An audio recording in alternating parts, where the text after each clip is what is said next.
prosum. You've heard it time and time again here at Virginia Tech. Its translation? That I may serve. But you probably already knew that. Ut prosum became Virginia Tech's motto in 1891. It was set and established by President John McBride. It hasn't always had the significance that it has today, but these days it's a huge part of how Virginia Tech Hokies see themselves. In its more recent years, it has gained most of the significance behind it as making it a way of life. We now consider Ut prosum to be a lifestyle in which Virginia Tech students and alumni consistently choose to put others before themselves. When I hear the meaning of our school's motto, the word serve sticks out to me. It's one word that can be expressed by so many different actions. Service isn't just one thing, and that's incredibly important and also beautiful to realize. When you hear the word service, an experience you've had may come to mind, or you may picture what you consider to be the epitome of service. It means something different to every single person in the world. Some popular images that come to mind for many Americans when they hear the word service are volunteering at a nursing home, volunteering in an animal shelter, collecting canned food, or raking leaves for a neighbor.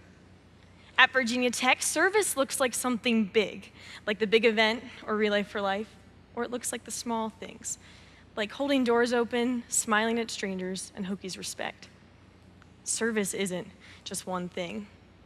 For me, I thought service was everything I just mentioned. I thought in order to really be serving, it had to be highly visible or public. I also believed, as many do, that it was measured by the time you put into it. High schools have community service requirements, and people receive different awards based on the amount of time they put into a project. It makes sense to prove that people commit to their project, but aside from that, what's that time really even measuring? And why is service something that needs to be seen? Isn't service about the impact you make, not how much time you spend doing it or how many people see you? In July of 2014, I traveled to Tanzania, Africa with Maryland 4-H, where we met 4-Hers from Finland and Norway. 4-H's mission is to empower youth to reach their full potential, working and learning in partnership with caring adults. The 4-H is our head, heart, hands, and health. And through the 4-H's and by learning by doing, members develop themselves as leaders and work to make the world a better place. My involvement in 4-H began when I started showing dairy cattle as a little girl, but it's quickly become a lifestyle for me. The opportunities I've had in 4-H have taken me around the world and have ultimately changed my life, especially on this trip to Tanzania. There, I learned that in the United States, 4-H is very community service-based, with actions, projects, and events, but in Finland and Norway, it's not the case. In those two countries, service in 4-H is about bettering the community you're a part of and being a strong community. And for 4-H Tanzania, service is about bettering yourself, one another, and your country. Seeing what service means around the world changed my life. On my trip, I had the chance to sit down with 4-Hers from Finland, Norway, and Tanzania to discuss what 4-H looks like in each of their countries. In the United States, we have business meetings where we discuss ways in which we can reach out to the community to help out in some way. We hear the secretary's report and the treasurer's report. We talk about upcoming events and projects and learn from members' demonstrations of their 4-H projects. I asked if they did something similar in Finland and Norway, and they were confused. Caroline from Norway told me that essentially each of her 4-H club's meetings is a party, everyone with a different theme. She told me the focus for her 4-H club is being that strong community. And Päivi, who works in Finnish 4-H, told me that she also focuses in Finland on that community, but adding on to that, they focus on member skills development. Both Finland and Norway see the 4-H club as a strong community and make it even stronger and better through developing member skills. At Tanzanian 4-H meetings, members discuss issues affecting their local area and their country.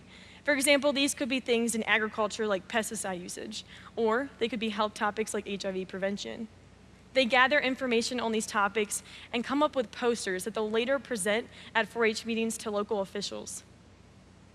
There's no right way of seeing 4-H or service, whether it's through reaching out to the community, bettering yourself as a leader, gaining skills, or discussing issues, that's a 4-H'er's way of serving. Caroline from Norway, her favorite moments in 4-H have been playing volleyball with her club at meetings. And Päivi from Finland, her most precious 4-H memories have taken place at the Nordic 4-H camp. Francis, a Tanzanian 4-H member, he loves taking care of his animals with his sister and fellow 4-H member most. And for me, my favorite thing that 4-H has given me is a best friend with 4 legs. She's a dairy cow named Ethel. There's no right version of looking at service or looking at 4-H, if you will, but I know I have no shame in having a best friend who weighs 1,900 pounds and can only moo. And I know other 4-H members I've met along the way have extreme pride in their projects as well. Although I learned a lot about what service looks like in different parts of the world, on my trip, I learned one thing that it universally is not. Service is not a task or something we have to go do. It's a feeling of inclusion, welcoming, comforting, caring. It can be anything that we want it to be, but it is not bigger than ourselves. It all clicked for me as we were driving down the road in Tanzania, and I looked out my right window, and I saw a young man and a little girl sitting in front of their home. I could tell how much love was shared amongst them just by driving by it over 60 feet away. That's what service is to me. It's synonymous with love. Service can't be defined by how much money you raise, how many people you reach, or can it be recorded on a timesheet. It's about the impact you make, and that impact does not look like a certain thing.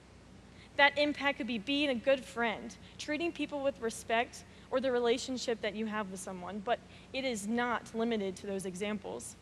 It's about the purpose, not just the actual act. It's how you make it a part of your everyday life and decisions.